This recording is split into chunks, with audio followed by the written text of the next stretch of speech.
Hey friends, I thought I would do a quick video about how I decide what pieces to add to either a junk journal or something like this. This is my ring bound planner. I get a lot of questions about how do you decide what to add to your journals and your pages.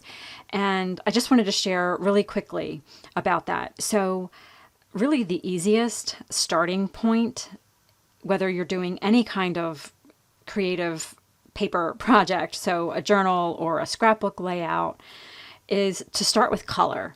It really is the easiest thing. So first you have to have something that you're kind of starting with. So for a junk journal, whether it's ring bound or the sewn kind, that's why one of the reasons why I love to use scrapbook paper. So scrapbook paper gives you color and pattern as a starting point, and then you can just kind of fill in the gaps after you start with that kind of base.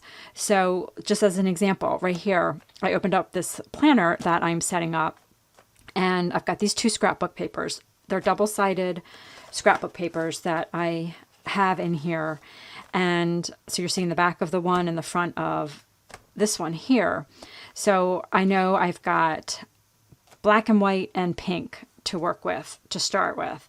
So I knew that I wanted to add something to the rings here that would really pick up black to start with. So there's a lot of black over here. And this paper here actually has some black in it with the little black dots.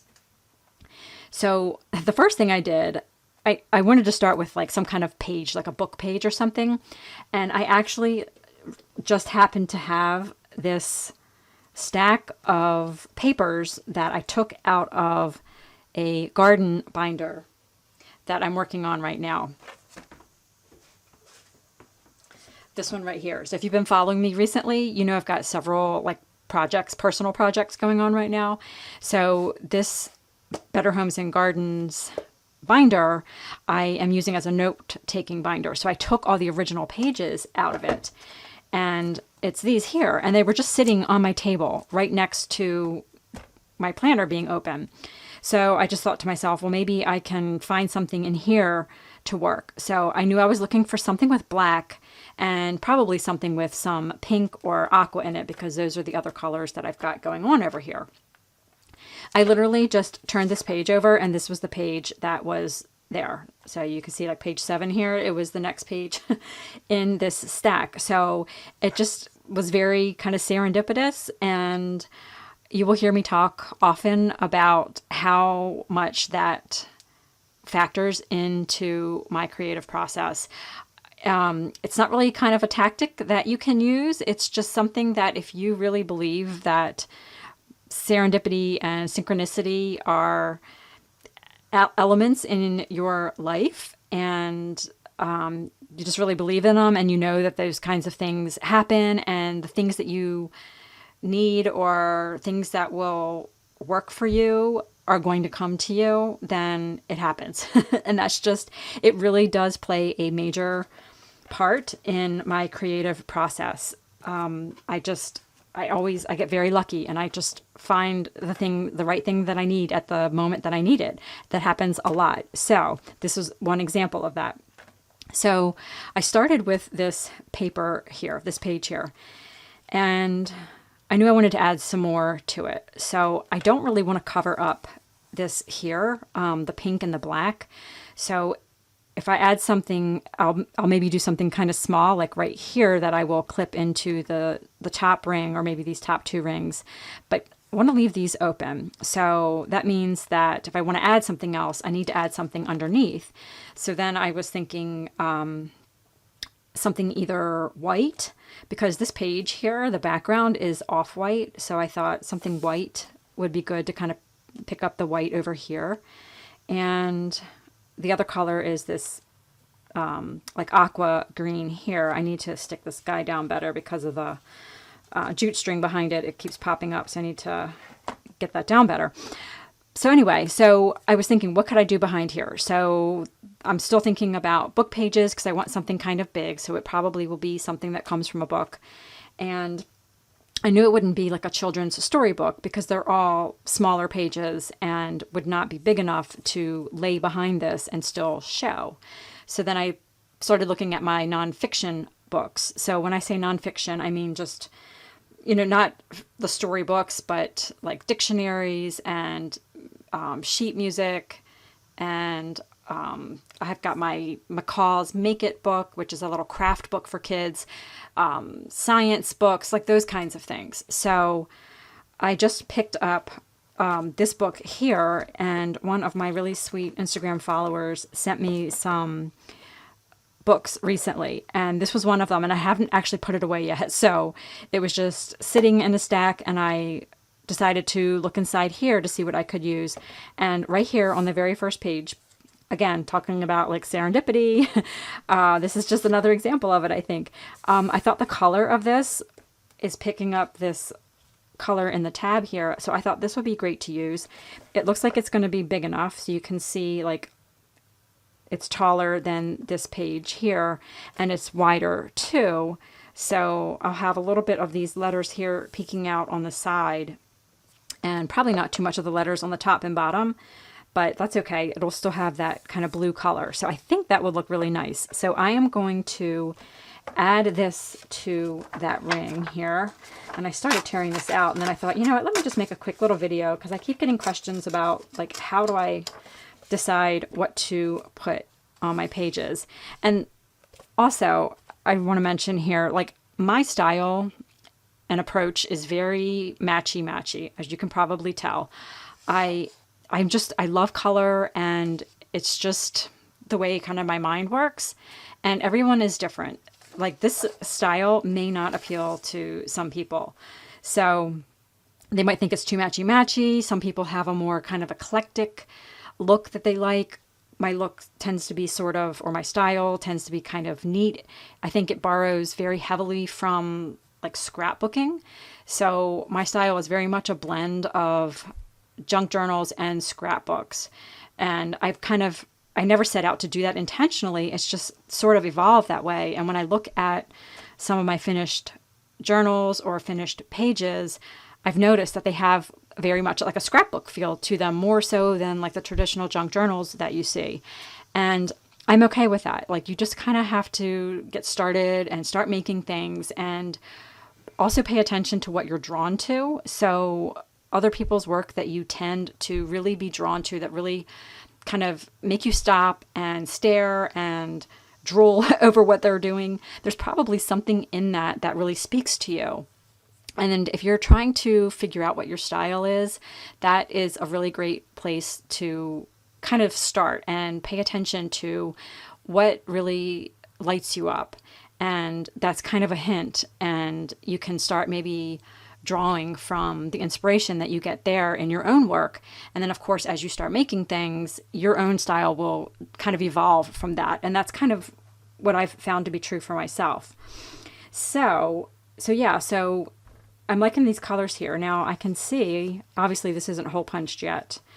I really like how the letters are peeking out of the side. And if I put this all the way to the edge here and hole punch it, most of the letters are going to get cut off. So what I need to do is I need to attach something here to give me a little bit of an extension so I can hole punch that piece. So what I will probably do is grab a piece of scrapbook paper and just kind of cut it down to the size of this paper behind it. So it'll have like a little, I don't know, tab or something, I guess you could call it, sticking out that I can hole punch. And that will have my page sticking out right where I want it. So I'm going to do that really quick and pop it in here, and we'll see how it looks.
So here's my finished little layout, if you want to call it that, here in my planner between these two dividers. So this is just filled with some vintage ephemera. And again, everything that I chose was based on the starting point of color in these two dividers. So everything in here, except this back piece here, has black on it, although there's black text there and a little bit right here on the back. So I started with the pink, black and white, and just kind of built it out from there, picking up a little bit of this third color, this aqua that's in the tab here. And the seed packet is a little pocket. I could put something inside of that, and I chose this because of the aqua in this packet and a little bit of pink, and then of course the black there. This tab ticket that I just added like a little tab to that page also has pink and black on it. So just to kind of show you a few of the things that I've done so far, I still have a lot more to do in here, but everything is, all the layouts that I've done so far, I keep calling them layouts, it's not really a layout, but each of the decorative kind of pieces that I've added to some of the sections, it all starts with color. So that's how I chose the colors for this little shaker, as looking at the colors in this divider here. And this one here, I want to do some things on my typewriter. I'm going to type up like a favorite quote or something, and I will add that to the paper here. But I started with this piece of stationery, and it has this neat kind of yellowish green that is the same in this yellowish green color on these papers here. And then I added one of the sewing pattern catalog illustration ladies to that. And I picked her because of the little orange in this flower. There wasn't any of that color in the dividers. So I picked her just to kind of pick up that. So it just looks very intentional when you add elements that have a color or something that is in some of the other pieces. So it just kind of all comes together that way. I didn't want this orange color to kind of stand out like it didn't really belong. By adding her in here, it kind of anchors that color and makes it look intentional. So, and this little doily here was just something I wrapped around this divider. I already had that there first, and I left this edge open, and then I just tucked that stationery behind it and glued it down. And like I said, I'm going to add some text to that. So that's just decorated right directly on the divider. So not sure if I'll add anything else to the rings on that one. So we'll see. And then of course this one is also finished. This one is one where I did not decorate the dividers, but I just added some vintage ephemera pages, and then I decorated directly on the pages. You don't even have to decorate the vintage ephemera. You can just kind of let it be what it is and just let the colors kind of speak for themselves. But I just decided to add a little bit of embellishing on this page and then make this card here into a pocket, so I could add some more colorful elements there, and also something that I can write on later. So there's that one, and this one we just did here, and these still need something added to them. I have yet to actually use this planner, but that's coming. And then this is kind of that scrapbooky kind of feeling I'm talking about, that I like to do a lot of times in a thing that I'm decorating. Like when I decorate a page, a lot of times it has sort of like a scrapbook sort of feel to it, and that's just kind of what appeals to me. And this is kind of a pocket at the same time as it being a layout, so I just have extra places to write. And there we go.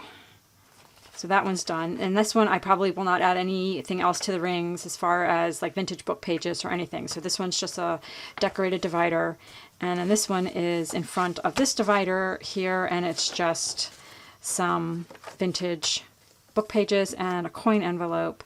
And again, I started with this paper here, and I knew I wanted to add a page from the book, from like the cover that I'm using for my planner. I wanted to use one of the pages in there, at least one. I'll probably add a few more. And this one I knew would pick up some of that coral that was in this page here, and the green too. And then this side with the yellow looks nice, picks up a little bit of the yellow here in the tab and on the edge of this pattern paper that you can see. And then the green on top, and then the washi tape has green and yellow in it. So that's just kind of where I started and how I was able to decide what other things to add on top. I just look at the colors, you know, elsewhere on the other pieces that are going with it on that point. Hope that makes sense. And yeah, so that's where I'm at so far, and hopefully that helps a little bit, give you a little bit of direction. I took my little tassel, my tag tassel off here when I was working on this earlier. I got to stick that back on there.